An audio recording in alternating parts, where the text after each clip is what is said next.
Muy bien. Bueno, estaría grabando. Bien, vamos a ver el ejercicio 3. ¿Qué nos dice el ejercicio 3 de la página 92? El cloruro de amonio se disocia por calcinación en cloruro de hidrógeno y amoníaco. Lo primero es plantear la reacción e interpretar quiénes son los reactivos y quiénes son los productos. Lo que nos está diciendo el ejercicio, el enunciado, es que el cloruro de amonio, ustedes tienen que ya saberlo formar, el cloruro de amonio se disocia. Siempre que ustedes les digan se disocia, se descompone, se libera, es que esa especie que les están diciendo se va a comportar como un reactivo. Y esta especie reactiva se va a disociar o a descomponer en dos sustancias nuevas, cloruro de hidrógeno y amoníaco. ¿Qué volumen de gases se obtendrá, veamos el ejercicio, al calcinar 42,6 gramos de cloruro de amonio? Y nos dicen que las condiciones del sistema son 500 grados Celsius y 718 milímetros de mercurio. ¿Qué hago yo casi siempre primero en los ejercicios de gases? Hacer la conversión de unidades. Los grados Celsius enseguida los convierto a Kelvin. Recuerden que para pasar de Celsius a Kelvin simplemente sumamos 273. Y luego los milímetros de mercurio los convierto a atmósferas. ¿Se acuerdan cuál es la equivalencia para hacerlo? ¿A cuánto equivale una atmósfera de presión? 760 milímetros de mercurio. Muy bien. Y lo que nos pregunta el ejercicio es, ¿qué volumen de gases se obtiene? Es decir, tendría que ver qué volumen se obtiene de este gas y qué volumen se obtiene de este gas. Obviamente la sumatoria será el volumen total. ¿Y qué presión luego ejerce cada gas en la mezcla obtenida? Bien, entonces acá vamos a hacer un par de aclaraciones. Si yo tengo un reactivo que se está descomponiendo, cuando se termine de descomponer y tenga únicamente cloruro de hidrógeno y amoníaco, ¿cuáles van a ser los gases que únicamente van a estar presentes en ese recipiente de reacción? ¿Cuáles van a ser? ¿Los tres o solamente los productos? Solamente los productos. Muy bien. ¿Alguien está hablando? Hay un micrófono que está abierto.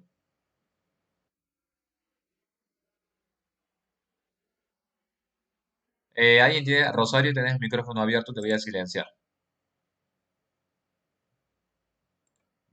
Recuerden tener precaución con el tema de los micrófonos, así no nos distraemos todos. El cloruro de amonio se encuentra en estado sólido, Ulises. No lo aclara el ejercicio, yo no se lo escribí, pero el cloruro de amonio se encuentra en estado sólido y cuando se calcine, se pulveriza, digamos, vas a tener únicamente gases. Pero bueno, entonces es importante distinguir qué pasa antes y después de la reacción. Antes de la reacción, en mi cámara, digamos, no se va a producir la reacción, yo únicamente voy a tener el cloruro de amonio sólido, la sal. ¿Estamos? Entonces, obviamente, no hay ningún gas que ejerza presión. Cuando se dé la reacción y termine la reacción, ¿quiénes van a estar presentes únicamente en ese recinto? El cloruro de hidrógeno y el amoníaco. Y estos gases van a ser los que van a generar presión en el sistema. ¿Qué hubiera pasado si acá esto hubiera sido un gas? ¿Qué me hubieran dicho ustedes antes de darse la reacción? Antes de darse la reacción, antes hubiera tenido únicamente una especie gaseosa. Esa especie gaseosa hubiera sido la responsable de generar presión sobre el sistema. Cuando se diera la reacción y terminara la reacción y obtuviera estos dos productos, si suponemos que el cloruro o el compuesto que haya sido gaseoso se descompuso por completo, ¿quiénes hubieran sido únicamente los gases que van a quedar al finalizar la reacción? Los dos productos. ¿Me van siguiendo? Si su reactivo gaseoso se descompuso al 100%, quiere decir que reaccionó todo. Entonces, al finalizar la reacción, únicamente van a seguir los productos de reacción. Van a ser los únicos que van a generar presión sobre el sistema. ¿Qué pasaría, a ver si lo pueden interpretar ustedes, si el rendimiento no es del 100%? O mejor dicho, sí, mejor dicho, ¿qué pasaría si el rendimiento no es del 100% y no reacciona todo lo que tiene que reaccionar? ¿Qué pasa si no reacciona todo lo que tiene que reaccionar? Como bien dice Matías, tendrían tres especies generando presión. Muy bien, a lo que van respondiendo. Tendrías la presión que ejercen los productos más la presión de lo que queda del reactivo que no reaccionó. Entonces es importante que tengan en cuenta o lo puedan visualizar bien qué pasa antes de la reacción y qué pasa después de la reacción. Ahí, Rafael, yo no diría que hay cloruro de amonio en el producto, yo lo que diría es que hay cloruro de amonio en el sistema de reacción. Cloruro de amonio que no reaccionó. Como producto, vos vas a seguir obteniendo los productos que tendrías que haber obtenido. Y vas a tener de esta especie lo que no haya reaccionado. Pero no lo llamaría producto, lo llamaría un sobrante. Lo podríamos ver de ese modo. Pero bueno, en este caso, por suerte, se trata de una especie sólida y es una especie sólida que se descompone por completo. Entonces veamos. Yo tengo que saber, para ver cuál es la presión que se ejerce sobre el sistema, primero, cuánto obtuve de cloruro de hidrógeno y cuánto obtuve de amoníaco. ¿Cómo harían ustedes para saber cuánto obtuvieron de cloruro de hidrógeno y cuánto obtuvieron de amoníaco? Y acá van a verificar ustedes con su calculadora. Vamos a ver si están todos bien los cálculos. ¿Qué es lo primero que tenemos que hacer cuando escribimos una reacción? Escribir la reacción y luego verificar qué cosa. Muy bien, luego balancear la reacción. Perfecto. ¿Qué escribíamos arriba en la reacción química? ¿Qué escribíamos acá arriba? Las cantidades que nos dice la estequiometría. ¿Estamos?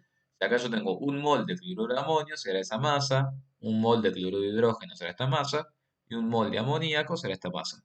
Y debajo, ¿qué escribía cuando hacía mis ejercicios de estequiometría? Muy bien, Ulises, es lo que yo tengo efectivamente dentro del reactor químico. Los valores reales, muy bien. Yo de cloruro de amonio tengo 42,6 gramos. Yo tengo que ver cuánto obtengo de cloruro de hidrógeno y cuánto obtengo de amoníaco con los 42,6 gramos. Como bien fueron diciendo ustedes en el chat, tendré que hacer una regla de 3. 53,5 gramos me van a permitir obtener 36,45 gramos de cloruro de hidrógeno. 42,6 gramos me van a permitir obtener, ustedes verifican que está bien hecho, 29,02 gramos. ¿Está bien? ¿Lo pudieron verificar? ¿Alguien que lo haga con la calculadora? Perfecto, Juan. Muy bien, Estefano, muchas gracias. Perfecto. ¿Y qué otra cosa más podríamos hacer luego del encontrar la cantidad del cloruro de hidrógeno? Lo mismo con el amoníaco. Si 53,5 gramos de cloruro de amonio me permiten obtener 17 gramos de amoníaco, 42,6 gramos de cloruro de amonio me van a permitir obtener 13,54 gramos de amoníaco. Recuerden que estamos hablando de gramos gaseosos y de gramos gaseosos. Tengo que ver qué moles representan estos gramos y luego con esos moles ver qué volumen y qué presión ocupan. Entonces veamos cómo convertirían los gramos del cloruro de hidrógeno en moles de cloruro de hidrógeno. ¿Cómo lo harían? Eso es una tontera que lo estoy preguntando, pero bueno, no viene mal para recordar. Muy bien, ¿qué datos necesitarían? La masa molar del cloruro de hidrógeno con la regla de 3. Bien, si 36,45 gramos de cloruro de hidrógeno representan un mol, 29,02, como dice Joaquín, ¿cuántos? Exactamente. Eso a mí me dio 0,796. Fíjense que yo escribo este símbolo que es el de equivalencia. Estamos también diciendo que esto equivale a eso. Lo mismo acá. Eso lo tienen que haber visto en integración 1. Creo que se los dije. En algún momento, no sé si en álgebra o química, pero en algún momento se los dije. Ya tenemos entonces cuántos moles tengo de este producto y cuántos moles tengo de este producto. Vamos a ver si podemos cuál es el volumen que ocupa ese gas. ¿Bien? ¿Cuál es el volumen que representa este gas, esta cantidad de moles que acabamos de calcular? Como el enunciado no aclara nada extra, vamos a suponer siempre un comportamiento ideal de los gases. Cuando ese comportamiento se desvía un poquito de la idealidad, el enunciado lo tendrá que decir. Como acá no aclara nada, vamos a suponer que son gases que se encuentran en estado de idealidad. ¿Cuál es la formulita que estoy seguro que ya la re que te conocen? La formulita de los gases ideales. La que engloba todo. La que engloba las tres variables. ¿Cómo es la formulita? Un mol del gas ideal ocupa 22,4 litros, Joaquín. Exactamente. Esa es una generalidad que podemos aplicar. Perfecto. La otra formulita, la que yo les digo que quiero que apliquemos ahora, es la de presión por volumen igual a N por R por T. ¿Estamos? Presión por volumen igual a N por R por T. Entonces, revisemos. Bueno, acá yo les dije, ahora estoy viendo que los gases estos no están en condiciones de idealidad. ¿Alguien se da cuenta por qué me equivoqué ahí? Que recién me doy cuenta yo. Eso, muy bien, Tomás, eso, claro. Yo me salté y me comí, digamos, estos datos. Estos gases no están en condiciones de idealidad. Por eso, justamente, el enunciado no lo dice, pero nos dan como dato la temperatura y la presión. Bien, ahí yo me equivoqué por apurado y les dije que estaban en condiciones de idealidad sin ver que en realidad el enunciado me aclaraba que están a 500 grados Celsius y están a 718 milímetros de mercurio. Si hubieran estado en condiciones de idealidad, ahí sí podríamos utilizar lo que me dicen ustedes, de que un mol gaseoso ocupa ¿cuánto? ¿Cuánto volumen en condiciones de idealidad? 22,4 litros, perfecto. ¿Cuáles eran las condiciones normales de presión y temperatura? ¿Cuáles eran? Una atmósfera, la presión, perfecto. Y la temperatura, perfecto. Muy bien, 0 grados Celsius. Muy bien, excelente. Perfecto. ¿Y las condiciones estándares, cuáles eran? Las condiciones estándares, muy bien. La presión es la misma y la temperatura es 25 grados. Perfecto. Entonces, bueno, como no estamos en condiciones de idealidad, P por B es igual a N por R por T, y desde allí yo tendré que despejar el volumen del gas. Parece una tontera que les voy a decir, pero tengan cuidado cuando hagan estos despejes. Si tienen P por B igual a N por R por T, el volumen se despeja haciendo N por R por T sobre P. Y veamos, empezamos a escribir si tenemos todos estos datos. N es la cantidad de moles del gas. Lo acabo de calcular y son los 0,796. R, que creo que Brando me estaba preguntando, es la constante universal de los gases, que es 0,082. Y ya ahora les voy a hacer otra aclaración más. T es la temperatura del sistema de reacción, que es el dato que precisamente nos estaba dando el enunciado, que son los 773 Kelvin. Y la presión también es la presión del sistema, que son los 0,944 atmósferas. Pero cuidado con estos cuando escriban en la fórmula. Los datos estaban en grados Celsius y en milímetros de mercurio. Y si ustedes van a utilizar esta constante, la de 0,082, las unidades, y esto anótenlo porque no está escrito en la filmina, por eso es bueno que lo vayan tomando nota, las unidades que tiene esta constante son litros por atmósfera sobre mol Kelvin. ¿Estamos? Litros por atmósfera sobre mol Kelvin.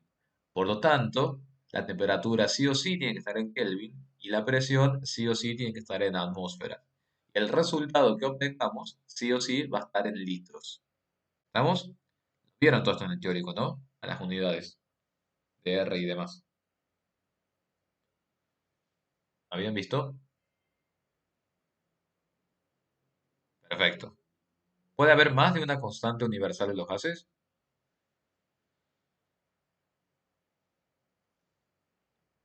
Es la misma, nada más que va cambiando a medida que cambian qué cosa. Muy bien, chicos. Es la misma, perfecto, pero el número va cambiando. ¿Por qué puede llegar a cambiar el número? Por las unidades, perfecto. ¿Qué otras unidades vieron en el teórico? ¿Vieron la de Joule mol Kelvin? ¿O todavía no? ¿O trabajaron únicamente con litro atmósfera mol Kelvin? Bien, perfecto. Entonces, a lo mejor la de Joule mol Kelvin lo van a ver cuando lleguemos a termodinámica. En gases, trabajamos entonces únicamente con 0,082 y es litro atmósfera mol Kelvin. Entonces, bueno, ya está el volumen del fluoruro de hidrógeno. Perfecto. Veamos el volumen de amoníaco. ¿Cuánto volumen representan estos moles de amoníaco? Nuevamente igual, N, la cantidad de moles que acabo de calcular, R, la constante de los gases, T, la temperatura del sistema de reacción y P, la presión del sistema de reacción. Esto me dio 53,44 litros, lo mismo que me dio el volumen del cloruro de hidrógeno. ¿Cuál será el volumen total que ocupan los gases? Entonces, será la sumatoria de los volúmenes individuales. Los 53,44 litros que ocupa el cloruro de hidrógeno más los 53,44 litros que ocupa el amoníaco darán cuenta del volumen total que ocupan los gases producto de reacción. Casi 107 litros. Por lo tanto, si ustedes tuvieran que diseñar el recipiente de este sistema de reacción, y bueno, yo lo diseñaría aproximadamente de 110 litros. ¿Estamos? Para que lo tengan presente, que en realidad todos estos cálculos los hacemos para después poder ver en dónde almacenamos todo el producto gaseoso que se obtiene. Y el ejercicio también me pide calcular otras magnitudes que vamos a trabajar ahora, que son las fracciones molares y las presiones parciales. ¿Qué se entiende por fracción molar? Fracción molar de cualquier especie y en cualquier tema, no solamente en gases, también vamos a ver que en equilibrio también lo vamos a utilizar. El concepto de fracción molar es cuántos moles individuales tengo de una especie por la cantidad total de moles que están presentes. Bien, fracción molar del cloruro de hidrógeno son los moles individuales que yo tengo del cloruro de hidrógeno sobre los moles totales. Fracción molar del amoníaco son los moles del amoníaco sobre los moles totales. ¿Estamos? Ya te respondo, Mateo. Termino con este planteo y ya te respondo tu pregunta. ¿Cuántos moles de cloruro de hidrógeno dijimos que habíamos obtenido? 0,796. ¿Cuál es la cantidad total de moles que tengo al finalizar la reacción química? Son los moles que tengo del cloruro de hidrógeno más los moles que calculé para el amoníaco. Eso me va a dar una fracción molar de 0,5. ¿Cuál es la fracción molar del amoníaco también? ¿Cuánto obtuve de amoníaco? 0,796. Los moles totales son los mismos de antes. Los moles del amoníaco más los moles del cloruro de hidrógeno. Eso también nos va a dar un resultado de 0,5. ¿A qué tiene que ser igual siempre? La sumatoria de las fracciones molares. A 1, exactamente. Eso es otra cosa que también tienen para verificar. Mateo me pregunta, ¿el ejercicio debe decir cuándo el gas actúa de manera real? Claro, el ejercicio les tiene que indicar, o bien les dice que actúa de manera real, o bien les dice las condiciones de reacción. En este ejercicio no nos decía explícitamente que era un gas real, que eran gases reales, pero sí nos decía que estaba a 500 grados Celsius y a esa presión. Entonces ya saben que sí o sí tienen que trabajar con... eh, pero me estás hablando de gases reales, no de gases ideales. Está bien. Cuando estás hablando de los gases reales, cuando se desvían del comportamiento real, el ejercicio tiene que aclararte, el ejercicio tendría que aclararte, Mateo, si podrías utilizar la fórmula P por B igual a R por T, o deberías considerar los otros factores asociados a la difusión de los gases y al choque que existe entre las moléculas. El enunciado lo tendría que decir. ¿Bien? En este caso es 0,5 y 0,5 porque casualmente obtuvimos la misma cantidad, el mismo volumen, tanto de un gas como del otro gas. Y se está correspondiendo también con la estequiometría. Fíjense que no tenemos que hacer ningún balance extra. Ya estaba directamente balanceado. ¿Bien? Por eso nos quedó 0,5 y 0,5. Obtuvimos una proporción similar. O sea, no similar, la misma, 0,5 equitativa. Equimolar. Y luego vamos a las presiones parciales. ¿Qué pasa con las presiones parciales? La presión parcial de una especie, siempre la presión parcial de una especie es igual a la fracción molar de dicha especie por la presión total del sistema. El concepto,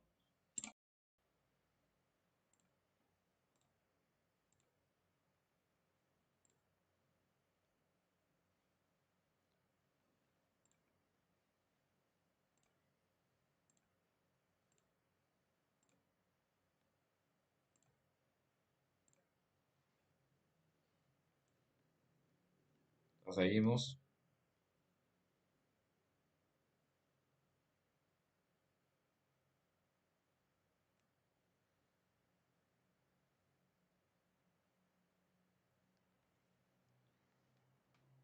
30 participantes, llegamos a los 40 y arrancamos. Un tema sencillo, gases. Los temas complicados de gases los vamos a dejar para el martes que viene. Como les digo, no es que sean complicados, pero tienen un pequeño detalle los ejercicios. Ahora lo repetimos, Mateo. Ahora repetimos todo lo de presiones parciales y ahí seguimos con el cálculo. Así que estamos 39. Estamos a uno de poder continuar. Mínimamente que haya 40, por favor. A ver. Estamos a uno de poder continuar. Bueno, ¿qué hacemos? Ya, cada vez menos gente. Seguiremos con 39, seguiremos lo que estamos. Las presiones parciales y fracciones molares. Vamos a repetir todo el concepto. Vamos a ver. Ahí está, ahí llegamos, perfecto. Ahí llegamos a los 40, miren, justo, justo. Vamos a repetir todo lo de fracciones molares y lo de presiones parciales. ¿Qué es una fracción molar? La fracción molar, este concepto indica cuántos moles hay de una especie en particular respecto a los moles totales. ¿Estamos? Los moles que hay del compuesto en particular respecto a los moles totales. ¿Cuánto calculamos de cloruro de hidrógeno? ¿Cuánto dijimos que habíamos obtenido según las reacciones químicas? Según la reacción, según la estequiometría. ¿Cuánto dijimos que habíamos obtenido de cloruro de hidrógeno individualmente? 0,796. ¿Me van siguiendo? Perfecto. 0,796. Muy bien. Estos 0,796 moles de cloruro de hidrógeno, ¿con quién más van a tener que convivir en el sistema de reacción? Van a tener que convivir también con los moles del amoníaco. Entonces, estos 0,796 de cloruro de hidrógeno van a estar sobre un total de 0,796 del cloruro de hidrógeno más los 0,796 del amoníaco. Son los moles individuales dividido los moles totales. Es una fracción. Da una idea de cuánto hay de cloruro de hidrógeno en mi mezcla de reacción. Si a ustedes yo les digo, supongamos, en una mezcla cualquiera, la cual no saben ni las cantidades ni nada, pero simplemente yo les digo que la fracción molar del cloruro de hidrógeno es de 0,5 y la del otro compuesto que está presente también es de 0,5. No les hace falta saber las cantidades, lo único que tienen que saber es que 0,505 quiere decir que en esa mezcla de reacción hay un 50% de un gas y hay un 50% de otro gas. Ahora, ¿qué pasa si en un problema a ustedes les dice que en un determinado recipiente hay una fracción molar de 0,2 de cloruro de hidrógeno y 0,8 de amoníaco?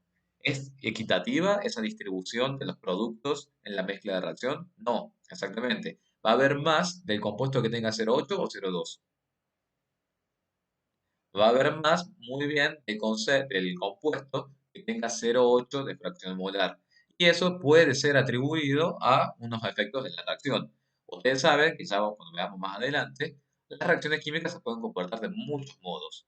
Y hay algunas reacciones químicas que presentan selectividad más hacia un producto que hacia otro producto. Si esta reacción química, por ejemplo, presentara mayor selectividad a la obtención de amoníaco que la de cloruro de hidrógeno, seguramente la fracción molar del amoníaco sería mayor que la del cloruro de hidrógeno. Eso ya lo vamos a ver más adelante y lo van a seguir viendo durante toda la carrera. Es cómo se comporta cada reacción química en particular. Y eso, Matías, es por la naturaleza del sistema o a veces porque uno induce a que eso suceda. Uno puede llegar a agregar a un catalizador que favorezca más una reacción y no tanto otra reacción. ¿Vamos? Eso depende de lo que yo quiera obtener, de cómo yo manipule la reacción, o a veces también puede ser una naturaleza propia de la reacción química.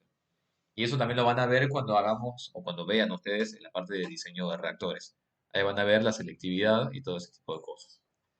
Pero bueno, fracción molar, entonces chicos, los va a acompañar eternamente durante su carrera, al tema este de fracción molar. En físico-química, en química analítica, van a ver bastante de fracción molar.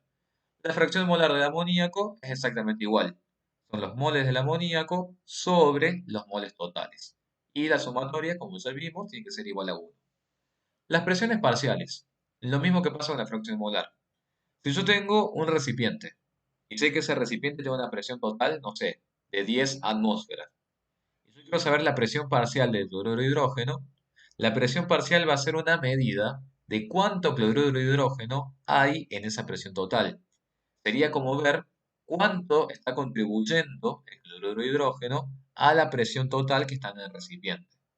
Entonces, para ver eso, para ver cuánto contribuye un gas a la presión total, hay que multiplicar la presión total por la fracción molar de ese gas. De ese modo, ustedes van a saber en cuánto está contribuyendo el gas. Por ejemplo, en este ejercicio, la presión parcial del cloruro de hidrógeno es la fracción molar que ya vimos antes, que es de 0,5, y la presión total, que es la presión del sistema, que es el dato del enunciado, 0,944. Este resultado que les va a decir que el cloruro de hidrógeno está contribuyendo únicamente con 0,472 a los 0,944. Precisamente está contribuyendo un 50%. ¿Por qué está contribuyendo un 50%? Y porque la fracción molar me dio 0,5. ¿Se entiende? Ulises, exactamente. La presión parcial es cuánta presión individual ejerce el gas y cuánto contribuye a la presión total. ¿Entiende eso? ¿Alguien tiene alguna duda? Presión parcial del amoníaco. ¿Cómo será la presión parcial del amoníaco? La fracción molar del amoníaco multiplicada por la presión total del sistema. ¿En cuánto contribuye el amoníaco a los 0,944? ¿Qué tendré que hacer? Multiplicar a los 0,944, que es la presión total, por la fracción molar, 0,5. Obviamente, esto también me va a dar 0,472 atmósferas, la mitad. ¿Por qué la mitad? Porque dijimos que el amoníaco y el cloruro de hidrógeno participan en 0,5 y 0,5 en este sistema de reacción. Santiago, o sea que se dice que la especie contribuye, claro, exactamente, la presión individual que ejerce este producto contribuye a la presión total del sistema. La presión total del sistema, obviamente, que sería igual entonces, a la sumatoria de qué? La presión total de un sistema sería igual a la sumatoria de qué? De las presiones parciales, exactamente. Y las presiones parciales, siempre tengan en cuenta esta formulita. Fracción molar por presión total. ¿Para qué van a servir todas estas formulitas que estamos viendo? Porque en los ejercicios seguramente vamos a tener que dar vueltas entre todo esto y ver qué datos tenemos o qué datos nos hacen falta. Bien, ¿estamos con ese ejercicio?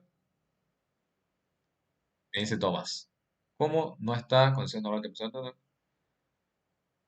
Claro, como no está en condiciones normales de presión y temperatura, tienes que usar sí o sí la formulita de P por B igual a N por R por T. Exactamente. Si el enunciado te lo aclarara, está en condiciones normales de presión y temperatura, o si te dijera que están en esas condiciones, podrías utilizar esta relación que habíamos visto, que un mol ocupa 22,4 litros, un mol gaseoso. El cloruro de amonio estaba en estado sólido, exactamente Mateo y Ulises, estaba en estado sólido, por eso ni lo tengo que considerar para hacer todo esto, ¿no? Primero porque es un reactivo y se descompuso por completo, y es un sólido. Bien, ¿qué hubiera pasado? Que es buena, voy a aprovechar la acotación que me hacen los chicos. ¿Qué hubiera pasado si el cloruro de amonio no hubiera reaccionado por completo? Supongamos que yo les hubiera dicho en el ejercicio que hay 42,6 gramos de cloruro de amonio, pero que es 70% puro, ese cloruro de amonio sólido. ¿Qué pasaría ahí?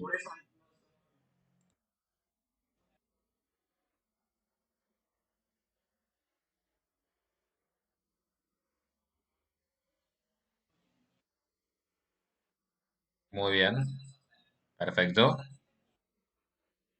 Muy bien. Entonces, pero entonces supongamos que yo...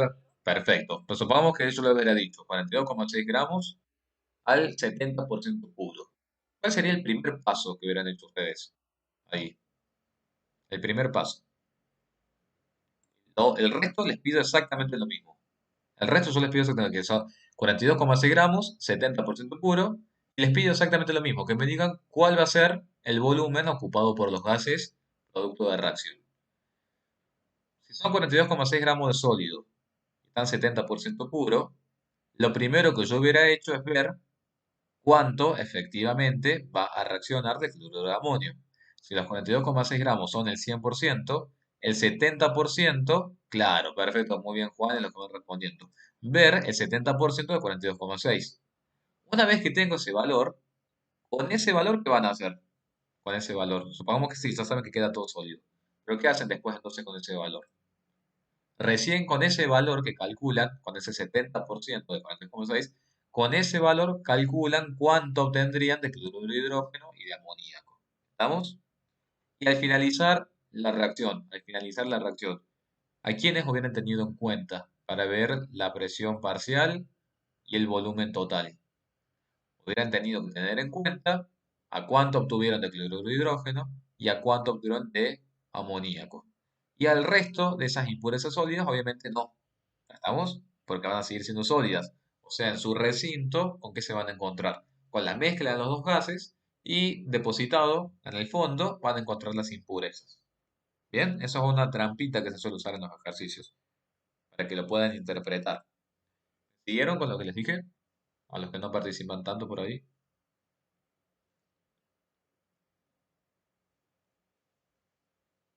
Octavio dice que sí, muy bien. ¿Y el resto?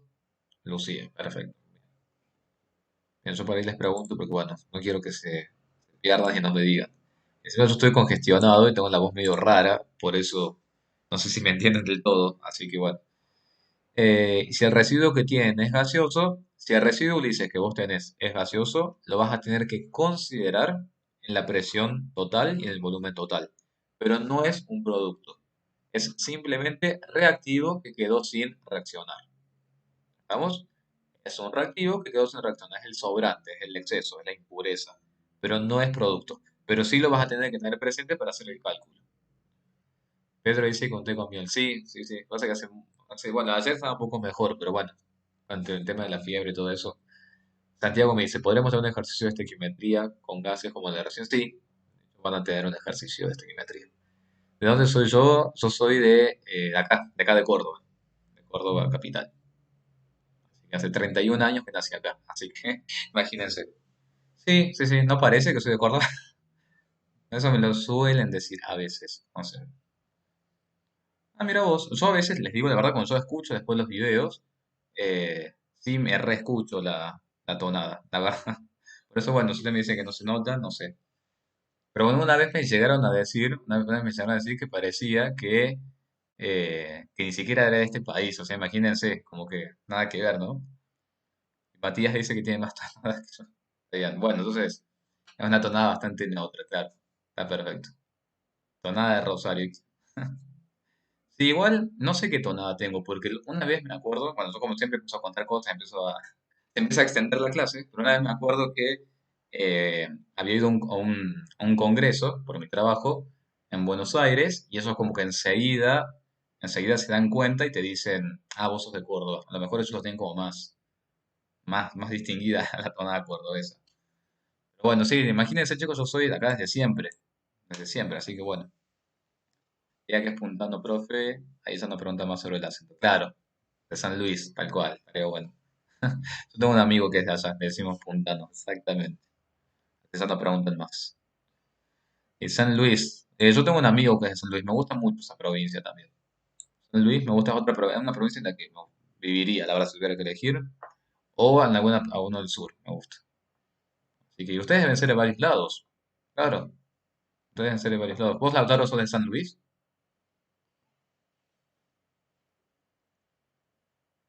Porque San Luis tiene como una tonada bastante neutra también, ¿no? Ah, Alejo, claro, sos Alejo, claro, y sí.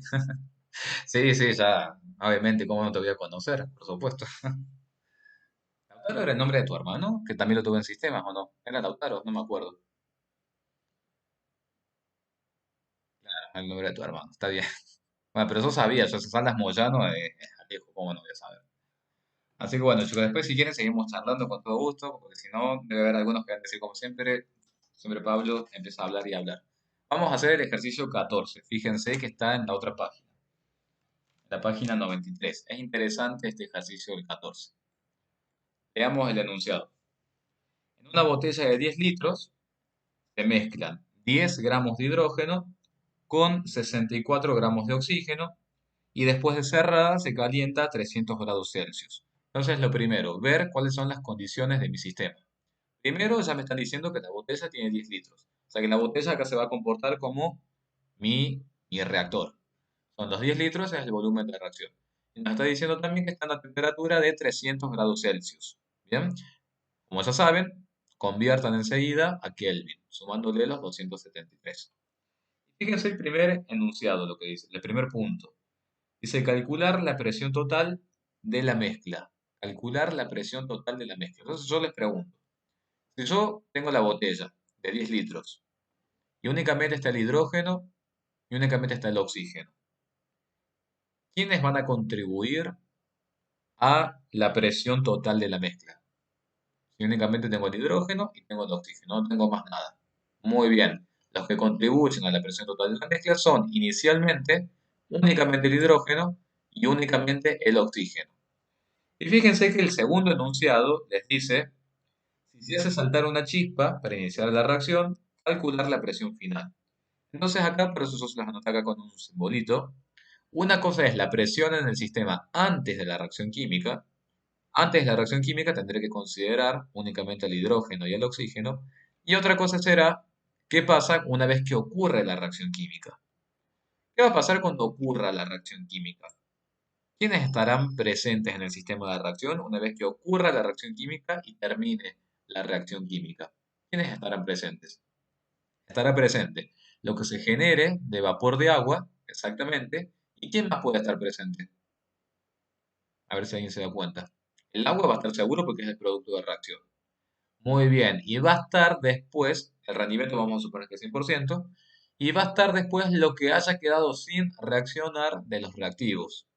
¿Y cómo hago para ver quién quedó sin reaccionar de los reactivos? ¿Qué tendríamos que hacer en ese caso? Siempre que tenemos las cantidades de los dos reactivos. Muy bien, reactivo limitante y reactivo en exceso. Exactamente. Perfecto, chicos.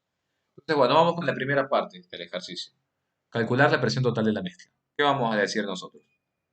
Tenemos 10 gramos de hidrógeno. Acá están. Los 10 gramos de hidrógeno los llevamos a los moles. Representan 5 moles. ¿Cómo veo la presión parcial del hidrógeno? Aplicando la formulita P por B igual a N por R por T, tengo que despejar la presión. N, la cantidad de moles, son los 5 moles que se calculé. R, la constante universal de los gases, los 0,082. T, que es la temperatura, 573. Y el volumen de reacción, que creo que todos coincidimos que el volumen de reacción son los 10 litros. Bien. Resultado, presión parcial del hidrógeno en la mezcla, 23,49 atmósferas. ¿Estamos? ¿A quién más tengo presente en esa mezcla antes de iniciar la reacción? Cargado en la botella. Además del hidrógeno, también tengo al oxígeno. Muy bien. ¿Cuánto tengo de oxígeno? Tengo 64 gramos. Los 64 gramos de oxígeno los convierto, o sea, si lo hacen la conversión, van a ser 2 moles. ¿Por qué 2 moles? ¿Cuánto es un mol de oxígeno? ¿Un mol de oxígeno es 16 o 32? 32, muy bien. Entonces, cuidado, muy bien, cuidado con eso, pero que recuerden que el oxígeno gaseoso, ¿cómo existe? El oxígeno gaseoso existe como diatómico. Excelente. Por eso los 64 gramos son 2 moles. Calculamos la presión. Entonces, N, los 2 moles que calculamos, 0,082, temperatura y volumen. Y me da esa presión parcial. La sumatoria de las dos presiones de los dos reactivos va a ser la presión total. 23,49 más 9,39, 32,88. Es la presión del sistema antes que se desencadene la reacción química. ¿Tuve en cuenta la estequiometría del 2 y 1 en algún momento para calcular acá? ¿Tuve en cuenta esa estequiometría? No. Perfecto. Les preguntaba si tuve en cuenta la estequiometría de la reacción para poder calcular las presiones parciales acá. No la tuve en cuenta. ¿Por qué les parece que no la tuve en cuenta la estequiometría? Porque en ese estado inicial todavía no hay reacción química. Simplemente hay dos gases presentes y en una mezcla. Pero todavía no hay reacción química, entonces en lo único que me tengo que fijar es en los 10 gramos y en los 64 gramos. ¿Qué va a pasar cuando efectivamente se lleve a cabo la reacción química? Tengo ahora sí una reacción química que involucra 2 moles de hidrógeno con un mol de oxígeno para dar 2 moles de vapor de agua. Arriba escribimos lo que dice la estequiometría, 36 gramos de agua, 32 gramos de oxígeno y 4 gramos de hidrógeno. Y abajo, como ya dijimos siempre, escribimos lo que está presente en el reactor. ¿Cuál será la presión total luego de la reacción? ¿Qué habíamos dicho que íbamos a obtener? La presión de vapor del agua, no, no es la presión de vapor, la presión del vapor de agua. Y a su vez también vamos a poder tener la presión de lo que sobre. Entonces el primer paso será ver quién limita la reacción. Vamos a recordar un poquito cómo se hace todo eso. Si 4 gramos de hidrógeno necesitan reaccionar, la presión puede ser negativa. Se consideran a veces cálculos de presión negativa cuando estás trabajando al vacío, pero eso no es algo que nosotros vayamos a utilizar en los cálculos. ¿Bien? A veces se ha visto eso, pero es como exactamente cuando tenés que hacer vacío, una succión, una bomba, por ejemplo, cuando vean bombas. Pero no es algo que utilicemos en los cálculos nosotros, el concepto de presión negativa ni de volumen negativo. ¿Bien? Bueno, estábamos acá en la parte esta de reactivo limitante y reactivo en exceso. 4 gramos de hidrógeno necesitan reaccionar con 32 gramos de oxígeno. ¿Cuánto tengo yo de hidrógeno en mi botella? Tengo 10 gramos de hidrógeno. Eso va a requerir de 80 gramos de oxígeno. Entonces, ¿qué les parece a ustedes? ¿Nos alcanza el oxígeno o no nos alcanza? El oxígeno no nos alcanza, muy bien. Por lo tanto, el oxígeno se va a comportar como el reactivo limitante, puesto que yo necesito 80, pero únicamente tengo 64 gramos. Entonces, bueno, ya tengo distinguido que este es limitante. Y luego revisemos para el otro reactivo. Si 32 gramos de oxígeno van a reaccionar con 4 gramos de hidrógeno, los 64 gramos de oxígeno, ¿con cuánto van a reaccionar de hidrógeno? Con 8 gramos. ¿Y cuánto tengo yo de hidrógeno en el reactor? En el reactor yo tengo muy bien 10 gramos de hidrógeno. Entonces, si van a reaccionar 8 y tengo 10, ¿cuánto habrá de exceso después? Si yo tengo 10 en el reactor y van a reaccionar 8, va a quedar un exceso de 2 gramos. Estos 2 gramos en exceso representan un mol de hidrógeno gaseoso. Entonces, ahora sí, después que se lleve a cabo la reacción y después que termine la reacción, ¿cuáles van a ser los gases que van a estar presentes en ese sistema de reacción? Va a estar presente el vapor de agua que se generó y ¿quién más? Perfecto, y va a estar presente también el hidrógeno. ¿En qué cantidad va a estar presente el hidrógeno? En un mol, perfecto, que es ese exceso que acá había sobrado. Excelente. Entonces, bueno, como primer paso, habrá que calcular cuánto obtenemos del vapor de agua del producto. ¿Con quién tengo que trabajar acá para hacer este cálculo estequiométrico? Tengo que trabajar con, muy bien, con el reactivo limitante, que es el oxígeno. 32 gramos de oxígeno me permiten obtener 36 gramos de agua. Los 64 que yo tengo en mi reactor me van a permitir obtener 72 gramos de agua. Estos 72 gramos de agua, si yo los convierto a moles, serán los 4 moles del vapor de agua. Entonces ahora ya sabemos que al finalizar la reacción tendré los 4 moles de vapor de agua más el mol de hidrógeno. ¿Qué tendré que hacer después? Porque acá me pide averiguar la presión total. ¿Qué tendré que hacer ahí? Va a ser el próximo paso, conociendo los moles del vapor del agua y los moles del hidrógeno sobrante. ¿Cuál será el próximo paso? Bien, veamos qué podemos hacer. Acá está todo explicadito. Calcular las presiones parciales. Muy bien. Puede haber varios pasos, ¿eh? O sea, podrían hacer varias cosas. ¿Qué hice yo acá? Con la cantidad que obtuve del vapor de agua y con la cantidad que tengo del hidrógeno, lo pasé a moles, yo puedo ver cuánto es la presión parcial de cada uno. Entonces, fíjense cómo está diagramada esta filmina. Voy a ver si puedo correr el chat ahí. Ahí está. ¿Quién contribuye a la presión total del sistema luego de la reacción química? Dijimos que el hidrógeno. ¿En qué cantidad está presente el hidrógeno? En el exceso. 2 gramos, un mol. Este mol de hidrógeno, ¿qué presión tiene? Presión de hidrógeno. N1, que es lo que vamos a calcular, 0,082, la temperatura del sistema de reacción y el volumen de reacción. 4,69 atmósferas será lo que ejerza el hidrógeno que terminó sobrando. El oxígeno, ¿qué pasó con el oxígeno? No contribuye. ¿Por qué? Porque se consumió en su totalidad por ser el reactivo limitante. ¿Y qué pasó con el vapor de agua? Bueno, del vapor de agua obtuvimos 72 gramos, que se corresponden con 4 moles. Estos 4 moles también ejercerán una presión parcial. La presión parcial del vapor de agua será igual a 4 por 0,082 por 573 dividido el volumen de reacción que es 10. Eso me va a dar 18,79 atmósferas. La sumatoria, obviamente, de las dos especies me va a decir la presión total del sistema luego de que se llevara a cabo la reacción química, que es de 23,49 atmósferas. Entonces, comparemos qué pasó con la presión. ¿De cuánto nos había dado antes la presión del sistema? Nos había dado 32,88. Fíjense, la presión antes de la reacción química nos había dado 32,88. ¿Qué pasó cuando se llevó a cabo la reacción química? ¿Qué pasó con esa presión total? Disminuyó hasta 23,49. ¿Estamos? ¿Se entendió ese ejercicio? Ese ejercicio es típico de un examen. ¿Bien? Porque tienen para hacer la reacción química con todo el análisis de limitante y en exceso, más el tema de gases. ¿Alguna duda con ese ejercicio que sigue después? Ah, bueno, después tenemos otro ejercicio más. ¿Alguna duda hasta ahí? Disminuyó la presión porque resulta que a un reactivo ya no lo consideras más, porque es el reactivo limitante, y el producto que se genera junto con el sobrante terminan dando o ejerciendo menor presión que lo que tenías inicialmente. Eso está sumamente influenciado por las cantidades que tenés de cada gas, por lo que obtuviste acá como producto. Por eso resulta que en este sistema te disminuyó la presión. No hay que demostrar, es simplemente, Matías, es simplemente para que comparen que la presión puede cambiar de un estado inicial a un estado final, pero no es que lo tengan que demostrar, a no ser que el ejercicio lo diga. Rosario me pregunta, ¿qué significa que aumente o disminuya la presión?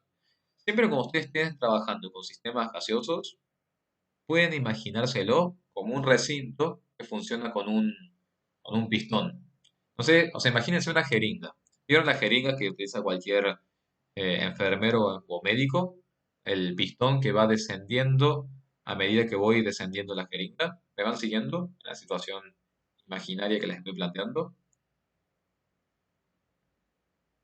Bien. Eso mismo trasládenlo a un reactor que está en condiciones de una fase gaseosa. ¿Qué pasa cuando yo tengo un sistema gaseoso? ¿Qué pasa con el volumen de reacción, esos 10 litros? ¿Qué dijimos de los gases? Los gases tienden a ocupar todo el volumen del recipiente. ¿Estamos? Ustedes tienen un recipiente total, por ejemplo, de 10 litros. ¿Qué pasa si a la tapa, por ejemplo, a la tapa de ese reactor químico de 10 litros, ustedes empiezan a descenderla, como el pistón que va bajando de la jeringa? ¿Qué están ejerciendo sobre el sistema ahí? Si van descendiendo el pistón, van descendiendo la tapa, están ejerciendo más presión. Si van ejerciendo más presión, ¿qué va pasando con el volumen? Con esos 10 litros, ¿qué va pasando con ese volumen? Si yo voy aumentando la presión, va descendiendo el volumen, exactamente. Eso pasa siempre en todo sistema de reacción gaseoso. La misma formulita P por B igual a N por R por T se los está diciendo. Si ustedes tienen un sistema de reacción y resulta que disminuyó la presión, como pasó en este caso, ¿qué quiere decir eso? ¿Qué pasó con el volumen de ese sistema? Los gases que terminaron ocupando. Aumentó, exactamente. Si la presión del sistema disminuyó, quiere decir entonces que el volumen aumentó. ¿Qué hubiera pasado si la presión hubiera aumentado? ¿Qué hubiera pasado con el volumen total? Si la presión hubiera aumentado, el volumen total hubiera disminuido. ¿Para qué nos sirve ver todo esto? Cuando vayamos a la parte de equilibrio químico, vamos a decir que a veces esto de que haya un aumento de presión o una disminución de presión o un aumento de volumen o una disminución de volumen va a influir en el sentido del equilibrio de la reacción química. Porque puede ser que haya reacciones químicas que sean favorecidas más, por ejemplo, a la producción de agua cuando la presión aumenta. O al revés, puede ser que haya reacciones químicas que no sea favorecida la reacción de agua, sino que por el contrario sea favorecida la reacción inversa cuando la presión aumente. Eso lo vamos a ver nosotros eh, en equilibrio químico. Me dicen, Tomás Almanza tiene una pregunta más arriba. A ver. Rosario, sí, son inversamente proporcionales presión y volumen. A ver, voy a buscar la pregunta que se me perdió en el chat. No me quedó claro qué tengo que hacer luego de la reacción cuando se agrega la chispa. Cuando se agrega la chispa, Tomás, implica que la reacción química comienza a desarrollarse. Si la reacción química comienza a desarrollarse, quiere decir que vas a tener que tener en cuenta quién es el reactivo que limita la reacción, haciendo el cálculo de reactivo limitante y de reactivo en exceso, y también vas a tener que tener en cuenta la cantidad de producto que tenés. La chispa es el desencadenante de tu reacción química. Eso es lo que tienes que hacer cuando se ocurra la reacción química, que es lo que nosotros hicimos acá. Cálculo de la presión total luego de la reacción. Fíjate, ocurre una reacción química, es necesario determinar el reactivo en exceso y el reactivo limitante. Y ver, hacer todos los cálculos. Una vez que ves cuánto tenés de producto y ves cuánto te sobra de tu reactivo en exceso, calculas las presiones individuales, las sumas y calculas la presión total. Antes de la reacción química no hay que hacer eso. Porque antes de la reacción química simplemente tengo una mezcla de gases. Nada más. ¿Se entendió ese ejercicio? A ver qué otro ejercicio tenemos acá que me interesa. ¿Alguna duda más con ese ejercicio? ¿Algo que quieren preguntar?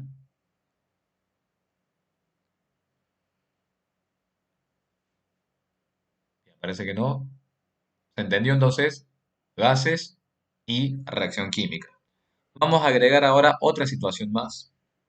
Este ejercicio es el ejercicio 19.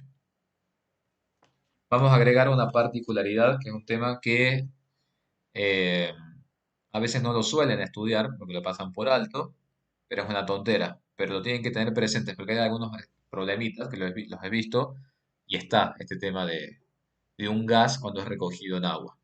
Hasta ahora, ¿qué hemos estado diciendo de los gases que obtenemos como producto de reacción?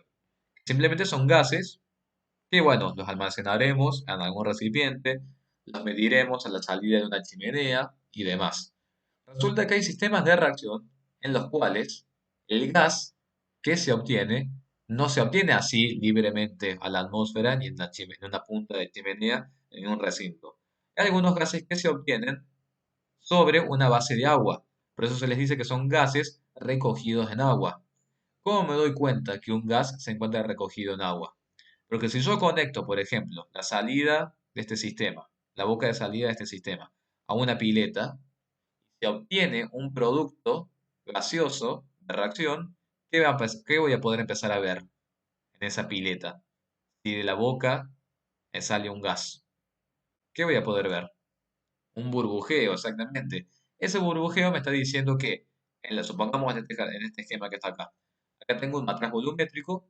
En este matraz volumétrico, por ejemplo, se desencadena una reacción química y se obtiene un gas de producto. Ese gas seguirá este recorrido, pero no se obtiene acá en la salida de este conducto, sino que se obtiene en una pileta y se hace burbujear sobre agua. Estos gases que se obtienen acá son los que se llaman gases recogidos en agua, y el gas que yo hubiera obtenido acá en la punta de salida de este conducto es un gas seco. Por supuesto que si el gas se encuentra recogido en agua, tendremos que tener algunas consideraciones. Por ejemplo, este ejercicio que es el ejercicio 19. Fíjense lo que dice el ejercicio 19.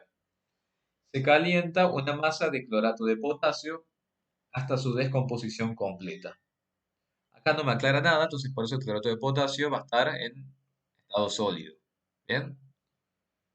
Y dice que el clorato de potasio se calienta hasta su descomposición completa. El oxígeno liberado ocupa 400 mililitros cuando se recoge sobre agua a 25 grados Celsius y 750 milímetros de mercurio. Entonces vamos anotando todas las condiciones que tenemos acá. Nos dice que tenemos un sólido que se descompone térmicamente, se libera cloruro de potasio, que si no lo dice, también se encuentra en estado sólido, y a su vez también se libera oxígeno. De ese oxígeno se obtienen 400 mililitros, pero se recoge sobre agua, y eso dice que ocurre a 298 Kelvin, que son los 25 grados Celsius, y 750 milímetros de mercurio. Entonces, bueno, y nos preguntan averiguar acá cuál es el peso, que en realidad no es peso, es masa, cuál es la masa de clorato de potasio que contenía la muestra. Entonces, a ver, supongamos que esto hubiera sido un ejercicio simple de un gas que se obtiene o un ejercicio simple de estequiometría. Ustedes quieren saber cuánto reaccionó de clorato de potasio y saben cuánto han obtenido de oxígeno. ¿Cómo harían para ver cuánto reaccionó de clorato de potasio? ¿Qué harían ahí? Supongamos un ejercicio simple de estequiometría, que tienen la reacción. Es una regla de tres, exactamente. ¿Qué necesitaríamos? Ah, no está escrito, bueno, no lo escribí. Pensaba que lo había escrito. Muy bien, ¿qué hubieran dicho ustedes? Tienen la estequiometría de la reacción. Acá tendrían que escribir las cantidades que dice la estequiometría. Y acá hubieran escrito lo que obtuvieron de oxígeno. ¿Y qué hubieran dicho entonces? Si esta cantidad de oxígeno me permite obtener esta cantidad de la sal, la cantidad que yo efectivamente obtuve, por regla de tres, hubieran visto cuánto reaccionó del clorato de potasio. ¿Se entiende eso? Eso sería un ejercicio simple de estequiometría. ¿Se entiende hasta ahí? Bien. ¿Qué pasa ahora? Estamos trabajando con gases. Entonces, al estar trabajando con gases, es muy poco probable que yo acá tenga los gramos. Acá yo voy a tener el volumen, ¿bien? Que es lo que me está diciendo el ejercicio, 400 mililitros. Supongamos que esto no hubiera estado recogido en agua, sino que hubiera sido un oxígeno seco. ¿Qué hubieran hecho con esos 400 mililitros y esos 298 Kelvin y la presión del sistema? Supongamos que era 750. ¿Qué hubieran hecho? Hubieran despejado muy bien el número de moles. Exactamente. Conociendo el volumen que obtuvieron de oxígeno en esa temperatura y en esa presión, con la formulita de P por B por N R por T, despejan el número de moles y con ese número de moles ven cuánto reaccionó el cloruro de potasio. ¿Cuál es la particularidad de acá? Que ese oxígeno no está liberado a la atmósfera, se encuentra recogido en agua. Entonces la presión, fíjense con el mouse, la presión en ese punto donde está el burbujeo, no es únicamente la presión del oxígeno, es también la presión del vapor de agua en ese momento. ¿Me van siguiendo? Pero que es oxígeno disuelto en agua. ¿Está claro hasta ahí? Tengo dos presiones para considerar. La presión del oxígeno más la presión del agua. De todas las presiones que están acá, ¿cuál es la que realmente me interesa para ver cuánto clorato reaccionó? De las tres presiones que están acá. ¿Cuál es la presión que me interesa? A mí la presión del oxígeno. Porque a mí me sigue interesando el oxígeno que efectivamente se liberó en esta reacción química. Entonces tendría que despejar de acá la presión del oxígeno. Si yo despejo de acá la presión del oxígeno, voy a tener que restar a la presión total del sistema la presión del agua en ese punto. ¿Cuál es la presión total del sistema? Son los 750 milímetros de mercurio que me está diciendo el enunciado, que es la presión total del sistema. ¿Estamos? La presión total del sistema son los 750 milímetros de mercurio. ¿De dónde voy a sacar el dato de la presión del agua a esa temperatura, a los 25 grados Celsius? Se van a ir a la guía, fíjense, en la parte final, en donde están todas las tablas. Lo estoy buscando junto con ustedes, así les digo bien. Vieron que ustedes tienen, al finalizar todo, tienen la tabla periódica y al lado hay otra tablita más. ¿Ven? Que dice relación de temperaturas con la presión de vapor. ¿Encontraron? Es la tabla que sigue después de la tabla periódica. Dice tabla 2, valores numéricos de la constante de los gases. Y abajo hay una tablita que dice relación de temperaturas con la presión de vapor. Bien, ¿todos lo encontraron? ¿Ven de qué tabla estoy hablando? Bien. ¿Qué van a buscar ustedes ahí? Van a buscar la temperatura en la que está mi sistema. ¿A qué temperatura está mi sistema?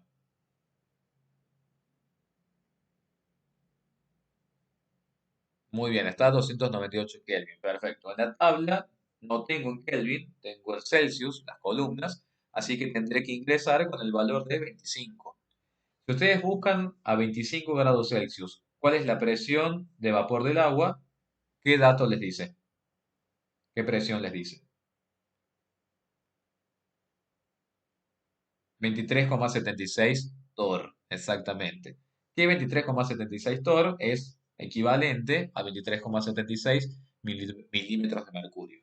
Eso debe ser que lo busqué en otra tabla del libro, en donde sale 23,8, pero si ustedes se fijan son casi iguales las cantidades. Entonces, bueno, ¿para qué busco? Qué rápido que se corta.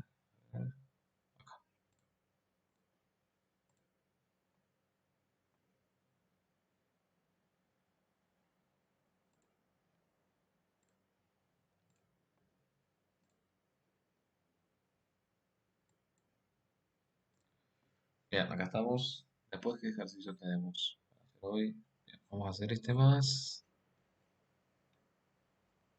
Si pudiéramos llegar hoy a hacer las gráficas, sería lo ideal. Vamos a ver hasta dónde llegamos.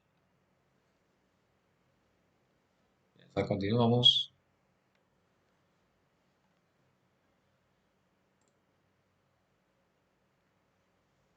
Lo que va a ser dato en el parcial va a ser la presión del sistema, la presión total del sistema. Recordad, Ulises, que la presión total del sistema es la presión del oxígeno más la presión de vapor del agua.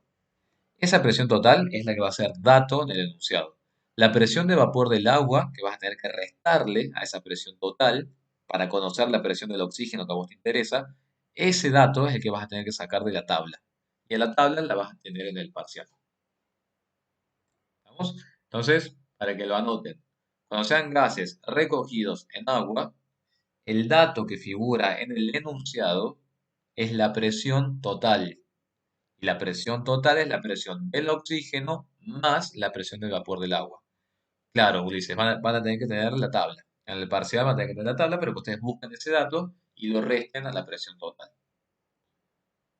De ese modo lo van a poder hacer. Y por supuesto que lo pueden consultar de la tabla. Entonces, ¿qué quiero que queden claro? La presión que les figura en el enunciado. ¿A quién corresponde? La presión que figura en el enunciado, cuando son gases recogidos en agua. ¿A quién corresponden? A la presión total. Muy bien. Esa presión total es la sumatoria de qué presiones. Es la presión del sistema, que es la presión total. Muy bien. Y corresponde a la sumatoria de la presión del gas más la presión de vapor del agua. Si el gas es el que es liberado de la reacción química, ¿cuál de las tres presiones es la que me va a importar a mí para poder hacer los cálculos estequiométricos? La presión del vapor del agua, la presión total, la presión del gas. Muy bien, la presión del gas, pero que el que participa en la reacción química es el gas, no es el vapor de agua. Entonces, por eso, estos ejercicios simplemente consisten en restarle a la presión total la presión de su vapor de agua. Esto lo buscan en la tabla y lo restan. Entonces, si ustedes se fijan, la presión del oxígeno, en vez de ser 750 milímetros de mercurio, va a ser un poquito menos. Va a ser 726,2 milímetros de mercurio. ¿Bien? Equivale a los 0,955 atmósferas. Entonces, esa es la presión que yo voy a utilizar para poder despejar los moles de oxígeno. Entonces, veamos. ¿Cómo despejamos los moles de oxígeno? P por B igual a N por R por T. Si despejo el número de moles, esto va a quedar P por B sobre R por T. La presión, en la que acabamos de calcular. El volumen. ¿Cuánto dijimos que obteníamos de oxígeno, según el enunciado? ¿Cuánto dijimos que obteníamos? 400 mililitros. ¿Se ubicaron? Bien, 400 mililitros, que yo lo convertí ¿a qué? Si escribí 0,4. Muy bien, yo lo escribí a litros. ¿Por qué hice la conversión a litros? Muy bien, por la constante universal de los gases. Perfecto. Y luego la temperatura, que es la temperatura en Kelvin. Estamos que también es la temperatura del sistema. Esto me dio 0,0156 moles. Entonces ahora yo ya sé cuánto obtuve de oxígeno. ¿Qué me decía la estequiometría? La estequiometría me decía que 3 moles de oxígeno eran obtenidos a partir de 2 moles de la sal. Si ahora obtuve 0,0156 moles de oxígeno, ¿cuántos moles de sal voy a obtener? 0,0104. Que si yo lo convierto con la masa molar del clorato, lo convierto en gramos, va a ser 1,28 gramos. Si yo supongamos hubiera tenido, no sé, como dato en el enunciado, que en la cámara esa de descomposición térmica había 5 gramos de clorato de potasio y reaccionó 1,28, ¿qué parámetro podrían haber calculado ahí de esos años? Además, sí, no sería exceso porque hay un único reactivo. Muy bien, sería perfecto, Joaquín, lo que no reaccionó. ¿Y qué otro nombre recibe eso? Si yo calculo lo que reaccionó en relación a lo que había. No sería rendimiento porque estamos asociados a un reactivo. Es la pureza de mi reactivo. ¿Estamos? Supongamos que acá en el enunciado hubiera dicho que en la cámara había 5 gramos de clorato de potasio. Hacemos todos los cálculos con todo lo que hicimos recién y vimos que en realidad reaccionó 1,28 gramos de esos 5 gramos. Ese 1,28 que reaccionó, ¿qué va a representar si lo llevamos a porcentaje de los 5 gramos totales? ¿Qué va a representar ese 1,28? La pureza. Muy bien. ¿Estamos? Recuerden que pueden hacer todas estas asociaciones, por eso es importante que estén bien atentos y atentas cuando hagan los ejercicios, porque pueden relacionar todo el tiempo. ¿Bien? Sí podrían haber calculado el rendimiento de algún modo también, ¿eh? O sea, supongamos que hubieran tenido que comparar los moles de oxígeno que obtuvieron. Supongamos que acá hubieran tenido una cantidad y le dicen con esa cantidad obtienen tantos moles y resulta que después lo comparan con esta cantidad de moles. También ahí pueden ver el rendimiento del proceso. Por eso les digo, hay varios ejercicios. Yo si puedo, les voy a subir más ejercicios de los que están en la guía para que practiquen rendimiento pureza con los gases. Pero bueno, como moraleja de este ejercicio, este tema no lo suelen estudiar para el parcial. Bien, porque fíjense que en la guía habrá uno o dos ejercicios de esto nada más. Entonces a veces no lo suelen estudiar y lamentablemente puede aparecer. Bien, igual, supongamos que no lo estudian, supongamos que no me hacen caso y no lo estudian, por lo menos razónenlo ahí en el momento. Si ustedes saben que es un gas que se encuentra recogido en agua y supongamos que no se acuerdan de nada, ¿qué van a decir? No, bueno, la presión que está acá no puede ser únicamente la del gas. Porque acá yo tengo gas y tengo agua. Entonces, bueno, ¿qué tengo que hacer? Bueno, a mí me interesa la presión del gas. Entonces, para obtener la presión del gas, a la presión total que tengo acá, le tendré que restar la presión del agua. Y ya está. En el caso de que no lo quieran estudiar, por lo menos razónenlo así cuando hagan los ejercicios. Bien, el ejercicio 10 y el ejercicio 12 son ejercicios también particulares.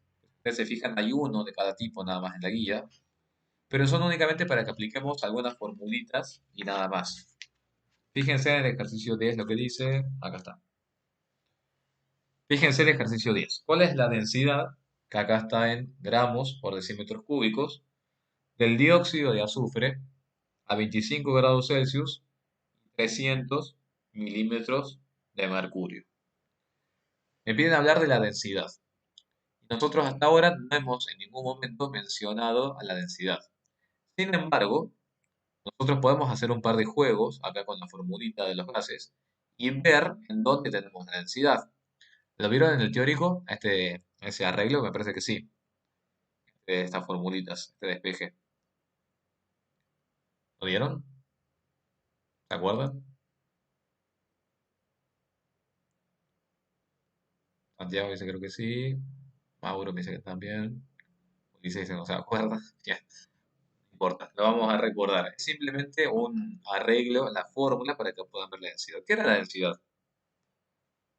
¿Qué era la densidad? Que creo que ayer lo vimos.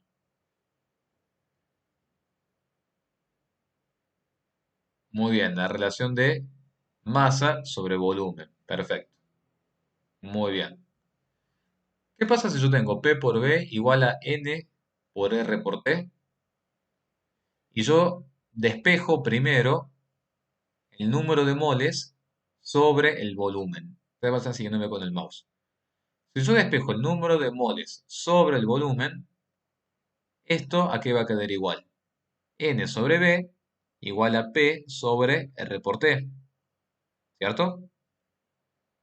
¿Siguen hasta ahí? Es un despeje lo que hice. Despeje los moles sobre el volumen.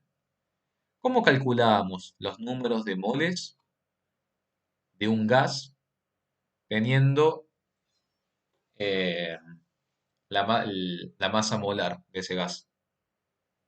¿Cómo calculamos el número de moles? Teniendo, por ejemplo, qué sé yo, 50 gramos de cloro, 50 gramos de cloro gaseoso. ¿Cómo obtengo el número de moles? 50 gramos de cloro gaseoso. ¿Cómo obtengo el número de moles?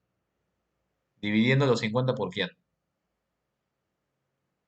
Por la masa de un mol de cloro, sereno 50 dividido los 36,4, 36,5. ¿Me siguen?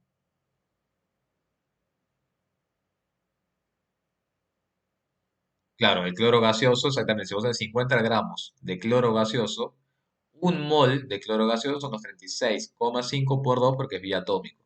¿Bien? Los 70 gramos, exactamente, Joaquín. ¿Me siguen hasta ahí? Entonces, ¿qué estamos haciendo para encontrar el número de moles? ¿Qué estamos dividiendo? Estamos dividiendo la masa real que yo tengo, supongamos los 50 gramos de cloro gaseoso, sobre la masa de un mol. Acá en realidad es masa molar, no es molecular, no me gusta como molecular. Serían los 50 gramos dividido los 35,2 por 2, que creo que es 70. ¿Estamos hasta ahí?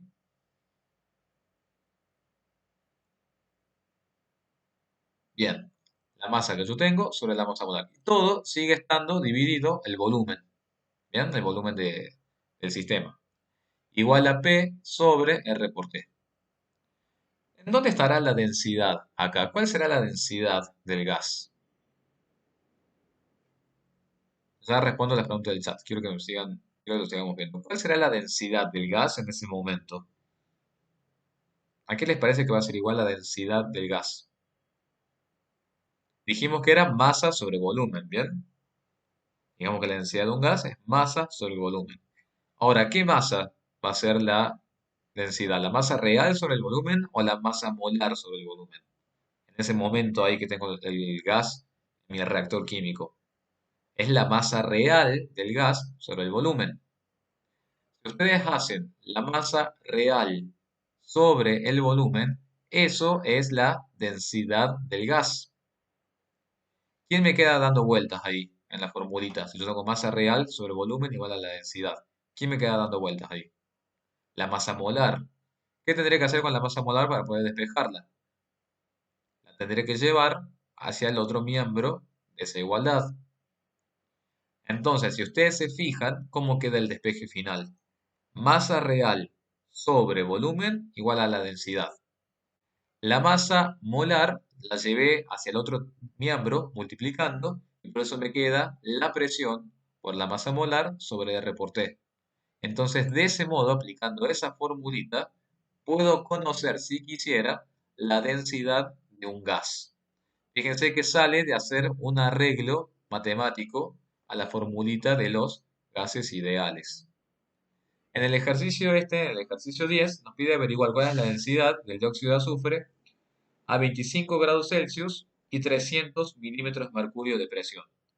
Veamos si tenemos todos los datos para calcular. Primero, ¿la presión la tengo? Sí, tengo la presión, que son los 300 milímetros de mercurio, que yo los convertí a atmósfera. Después es la masa molar del dióxido de azufre. La masa molar del dióxido de azufre, que es este compuesto que tengo acá, verifiquen que esté bien hecho, pero me parece que son los 64 gramos.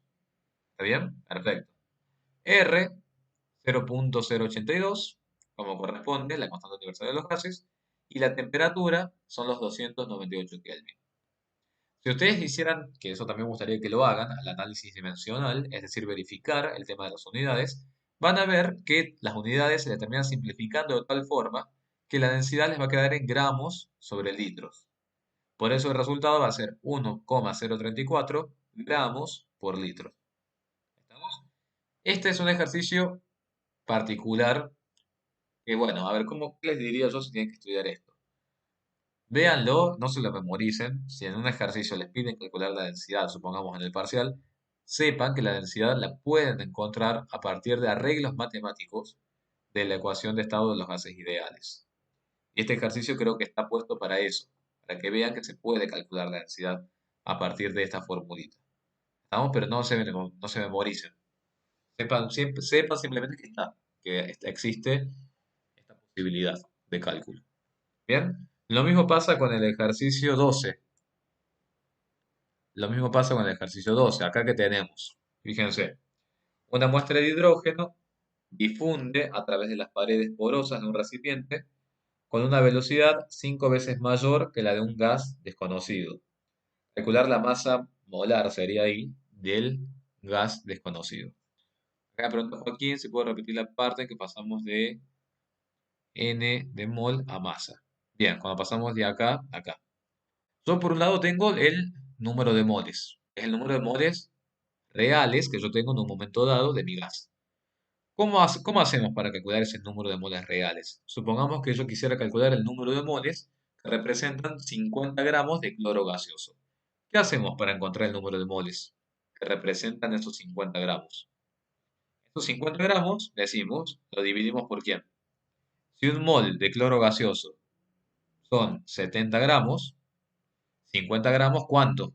¿Bien? ¿Es de qué cuenta estamos haciendo ahí? Estamos haciendo 50 dividido 70, ¿cierto? Si hacemos 50 dividido 70, 50 va a representar la masa real que yo tengo en ese momento de gas y los 70 van a representar la masa molar de la especie. ¿Bien? Entonces por eso queda de n, lo puedo representar con este cociente, que sigue estando todo dividiendo por el volumen. ¿Para qué hago esto yo? Para yo tomar la masa real y tomar el volumen y poder escribir la densidad. Y luego me queda acá la masa molar, que como me está molestando, la paso multiplicando el otro miembro de la igualdad. Y por eso me queda así. Es por eso. Ese arreglo matemático que hacemos ahí. Perfecto. No, no, de nada. Perfecto que lo vayan preguntando. En el ejercicio 12, si ustedes se fijan, tenemos una muestra de hidrógeno que difunde a través de unas paredes y lo hace con una velocidad de difusión 5 veces mayor que la de un gas desconocido. Nos pide calcular la masa molar del gas desconocido. ¿Qué tenemos que aplicar acá? Una ley que contempla el proceso de difusión de los gases. ¿Estamos? Tenemos siempre para comparar o utilizar esta ley, que es la ley de difusión de Graham, tenemos que tener un gas y otro gas de referencia para ver qué era el proceso de difusión. ¿Se acuerdan de la parte teórica? ¿Qué era el proceso de difusión? Decimos que un gas difunde. ¿Es una medida de qué cosa? El proceso de difusión.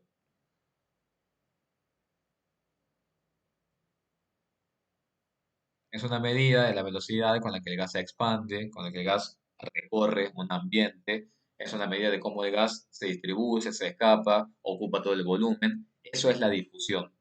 ¿Vamos? Por eso vieron cuando dice, nosotros si supongamos queda, por ejemplo, la hornalla de la cocina, supongamos que queda abierta y no colocamos el fósforo.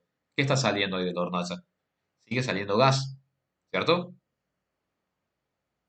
Ese gas, ¿qué va a terminar haciendo cuando empieza a salir de la hornalla? Va a tender a empezar a ocupar, expandirse y ocupar todo el volumen de la habitación en la que se encuentre, hasta llegar, por ejemplo, a ocupar el volumen de toda la casa. Esa difusión que está haciendo el gas desde la hornalla hasta ocupar toda la casa tiene una determinada velocidad. La difusión se trata de eso, la velocidad con que el gas empieza a ocupar, empieza a expandirse, empieza a alejarse de la fuente. Eso es la difusión. Para aplicar la ley de difusión de Graham, yo siempre tengo que comparar un gas con otro gas que tengo de referencia. Y si ustedes analizan la formulita, que la tienen que haber visto en el teórico, fíjense lo que tenemos acá para calcular. Por un lado tenemos la velocidad de difusión de un gas sobre la velocidad de difusión del otro gas, y eso es igual a la raíz del cociente de las masas. ¿Vamos? Esto es velocidad, está escrito con R, seguramente porque está haciendo referencia a velocidad en inglés. Esta es la formulita para difusión y efusión. Es la misma formulita. Es la única. La de difusión de Graham a esos dos procesos los contempla únicamente a partir de esa fórmula. Bueno, y acá yo les había escrito, como ya se los voy a comentar. Bueno, entonces fíjense, R es por velocidad en inglés. Acá nosotros nos piden calcular la masa molar del gas desconocido. La masa molar del gas desconocido. Si nosotros suponemos que la velocidad, que la masa molar del gas desconocido es M2, M1 va a ser la masa molar del otro gas. ¿Cuál era el otro gas que tenemos acá para considerar como referencia? ¿Cuál era? En el ejercicio 12. ¿Cuál es el gas que tenemos de referencia? ¿Qué dice? El hidrógeno. ¿Lo ven? El hidrógeno es mi gas de referencia y por otro lado tengo el gas desconocido. Y yo quiero calcular la masa del gas desconocido. Quiero calcular M2. Por lo tanto, M1 va a ser la masa del hidrógeno. ¿Cuál es la masa del hidrógeno? De un mol de hidrógeno gaseoso. Los dos que están acá. ¿Bien? ¿Qué pasa con las velocidades? R1 y R2. R1 será la velocidad de difusión, si dijimos que 1 era para el hidrógeno, R1 es la velocidad de difusión del hidrógeno y R2 será la velocidad de difusión del gas desconocido, que es lo que yo quiero calcular, o la masa que yo quiero calcular. ¿Qué dice respecto a la velocidad de difusión del gas desconocido? O la velocidad de difusión del hidrógeno. ¿Qué dice? ¿Cómo difunde ese hidrógeno?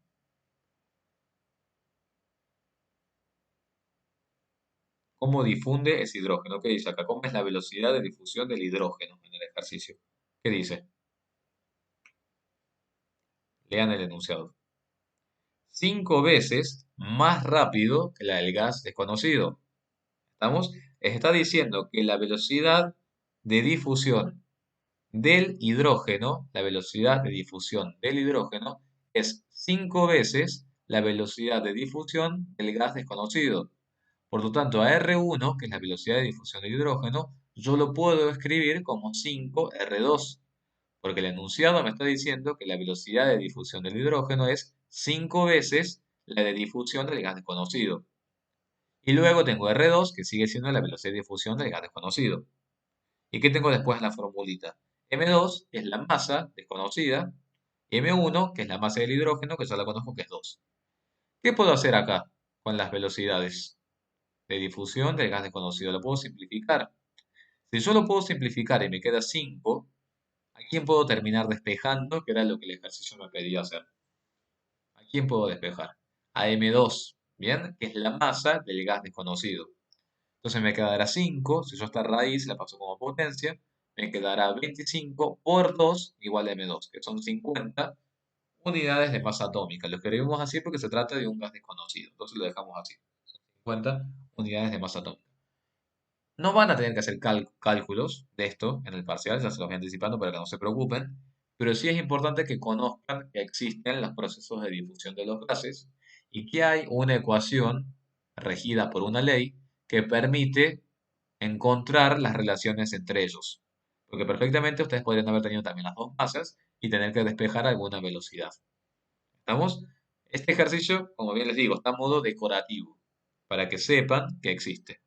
Pero no es en lo que se tienen que enfocar cuando estudian gases. ¿Alguna duda con eso? ¿Alguna duda hasta ahí? Vemos el último ejercicio después. Ahí quedó perfecto. En cinética química vamos a ver más que nada energías de activación, intermediarios de reacción. eh, o sea, no, está perfecto, Santiago. O sea, lo podemos incorporar en cinética química, pero aparte que cinética hace más que nada referencia a la velocidad de una reacción química, no a una velocidad de difusión. Pero si quisiéramos, le podríamos encontrar la vuelta como para asociar a los dos temas. Pero está muy bien lo que preguntaste.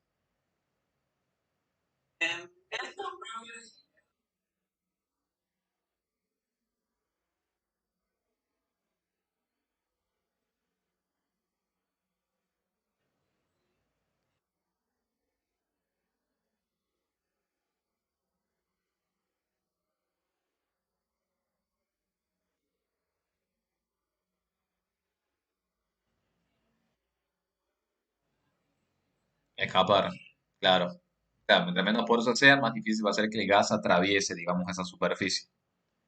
Sí, eso está muy bueno. Eso creo que también lo pueden ver cuando se hacen estas máscaras de seguridad. También está relacionado con todo esto, con las placas porosas y demás. Como siempre les digo, siempre les debo algunos ejemplos. Y bueno, estoy como medio con muchas cosas, por eso no les puedo poner los ejemplos en la filmina, pero me gustaría. Quedó, por ejemplo, pendiente lo del chaleco antibalas de ayer. Podríamos ver algo de la máscara, las mascarillas estas de oxígeno, para asociarlo con esto. Y bueno, si me va un tiempo, lo hacemos y se los muestro la semana que viene. Porque está perfecto que lo vayan asociando. Acá, por ejemplo, Tomás me dice que se clavó en el despeje de la fórmula. ¿Cómo hace Pedro para saber todas esas cosas? Que Pedro tiene mucha cultura química, se podría decir así. Pedro sabe mucho. Bueno, aparte Pedro fue un técnico, ¿no? Pedro que fue un técnico, así que bueno, justamente. ¿O no?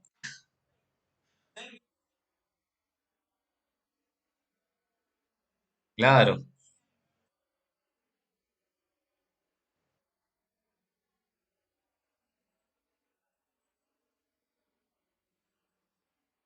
Bueno, perfecto, perfecto, Pedro, muy bien. Esperemos entonces que por lo menos esta vez no se promocione química. Eso es lo importante. Eso es lo importante. ¿Estamos? Que por lo menos ahora sea la tercera la vencida, como se dice, ¿no? Y que Pedro, química, ¿cómo te fue? En álgebra, ¿cómo te fue? Bueno, no me acuerdo de esa parte.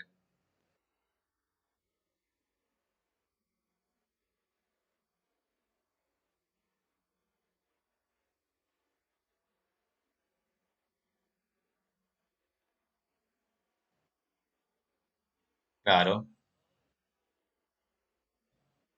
claro, claro. Muchas cosas. Claro. Bueno, por eso esperemos que ahora todo vaya mejor y bueno, por lo menos ahora que puedas promocionar química, porque bueno, la verdad que estaría bueno que la pudieras promocionar. Bueno, acá por ejemplo Tomás me estaba diciendo que se había equivocado, se había clavado en el despeje. Esto no se hagan problema. La clave que creo que es acá simplemente es poder ver esta asociación para que puedan simplificar R2 y puedan despejar tranquilos M2. Es decir, la clave está en entender que la velocidad de difusión del hidrógeno es 5 veces la del otro gas. Entonces, de ese modo, si lo escriben de ese modo, pueden simplificar R2 y pueden despejar tranquilos M2. Creo que esa es la clave del ejercicio. Porque si tuviéramos que depender de R2, no podríamos calcular nunca M2, porque R2 tampoco es dato. Bien, vamos a hacer el último ejercicio. De todas formas, como siempre les digo, después estos vuelvan a ver tranquilos, no se hagan problema, y la clase que viene me pregunta. Eso es lo bueno de tener las clases grabadas. Vamos a ver el último ejercicio y terminamos, así se llama el teórico, que es el ejercicio 7. Fíjense lo que dice el ejercicio 7.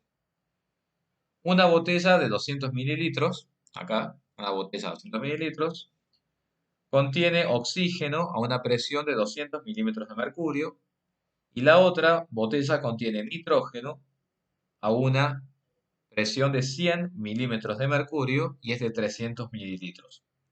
Y les dicen que después se conectan las dos botellas.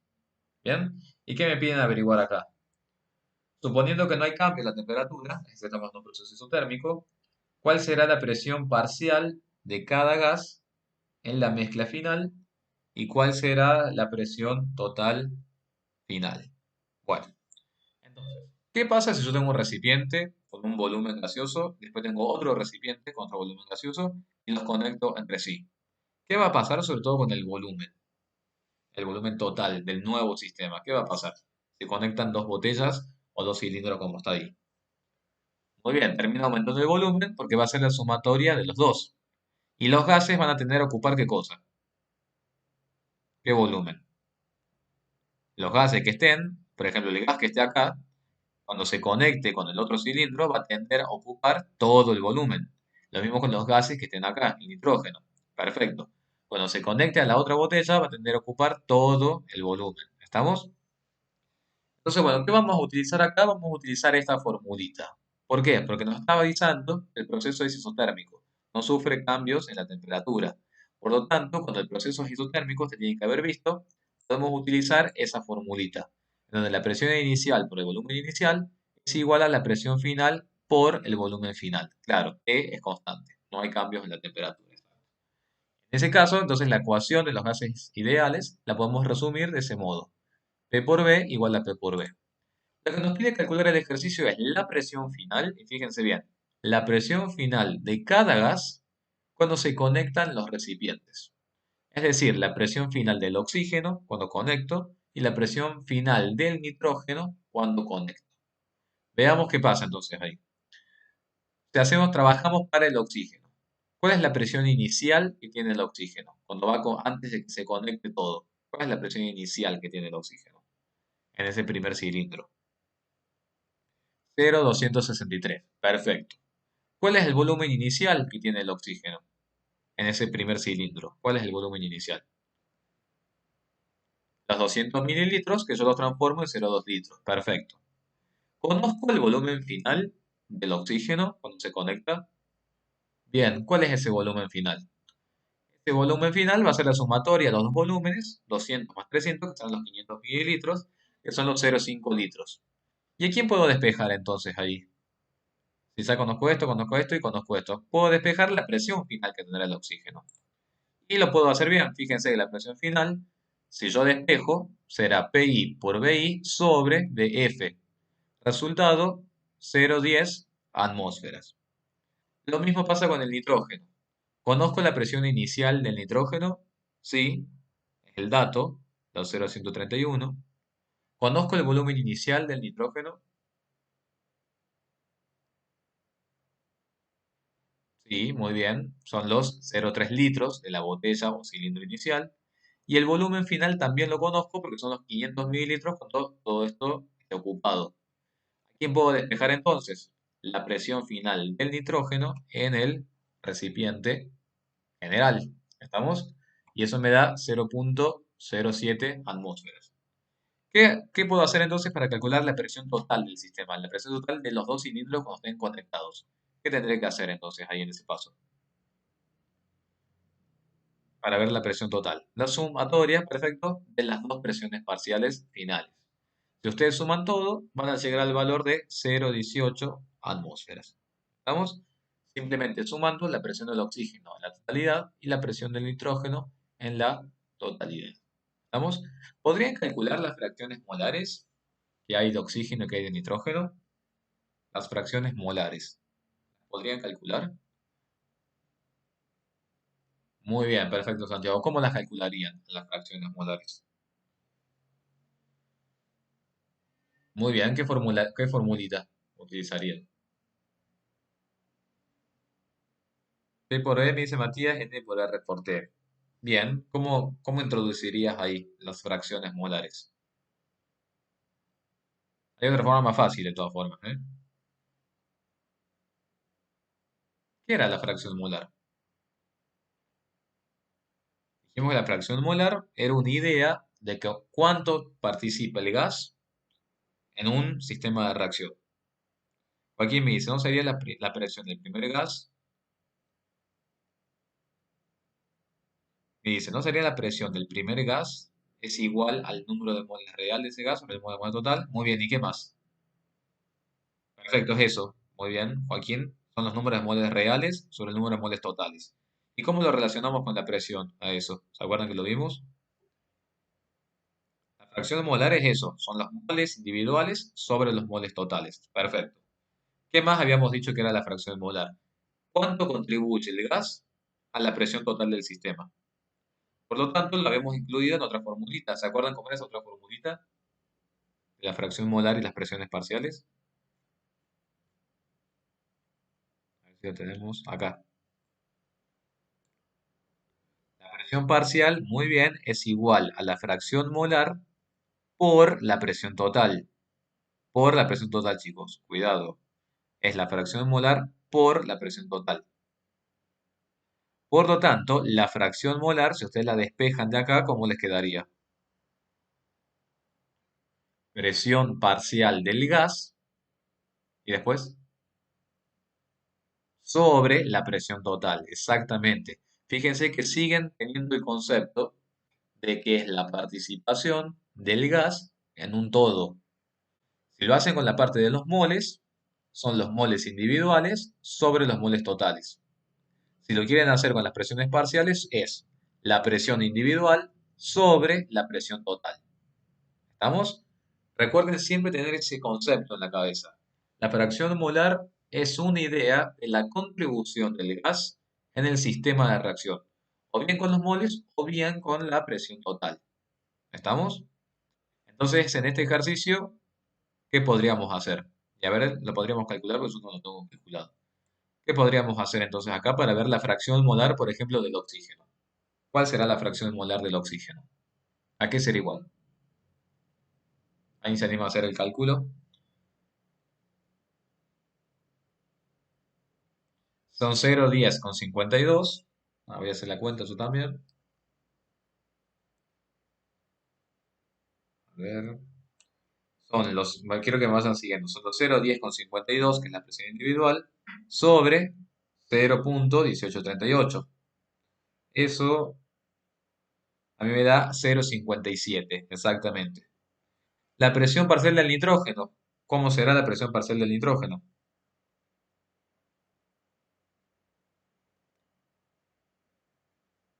¿Cómo será la presión parcial del nitrógeno? Ahí salió. Son los 0,0786, muy bien, sobre la presión total. ¿Cuánto les da eso? 0,43. ¿Y de qué otra forma podrían haber calculado la presión parcial del nitrógeno si ya tenían la del oxígeno, sin hacer tanto cálculo? ¿Qué otra cosa podrían haber hecho también? 1, muy bien, menos la presión parcial del oxígeno. Exactamente. De ese modo, tienen ambas presiones parciales. Recuerden que la sumatoria tiene que ser igual a 1. Bien, la clase que viene, chicos, vamos a trabajar con las gráficas, que creo que ya lo han visto en la parte teórica. Y lamentablemente después sí, a mi gusto, que lo tengo que confesar, hay un par de ejercicios que es estos de volumen seco, volumen húmedo, que hay que también agarrarlo con mucha paciencia, digamos, mucha calma, que tienen su cosita. Pero no es que sea difícil, pero bueno, es como hay que saber interpretarlo, nada más. Pero para su tranquilidad, no vamos a tomar ejercicios de ese tipo, pero como siempre digo, tienen que estar. Y después sí, vamos a enfocarnos en ejercicios de este tipo. Quizás también son bastante de estequiometría. Esto, por supuesto, que sí, reban en el examen, ¿no? Todos estos ejercicios de estequiometría eh, con gases. Acá, por ejemplo, tenemos uno de gases con soluciones. ¿Ya? Pero bueno, la clase que viene, entonces, gráficas y esos ejercicios. Me dice la fórmula de presión total con fracción molar, esta que está acá. Acá está. La presión parcial es igual a la fracción molar por la presión total. O bien, fracción molar igual a presión parcial sobre presión total. ¿Estamos, chicos? Bien. ¿Alguna consulta que quieran hacerme? Entonces, ¿algo? Voy a subir ahora la clase. ¿Algo que quieran consultar? Si no, vayan al teórico, estudien, descansen y cualquier cosa me escriben. No estoy recibiendo tantas consultas. No dejen de consultarme, ¿estamos? Ahora concéntrense en análisis hasta el lunes, pero después vuelvan a la carga con esto. Todo esto va al parcial, exactamente. Hasta el martes que viene, que tengan una linda semana y un lindo fin de semana. Descansen, chicos, y hasta pronto. Chau, chau.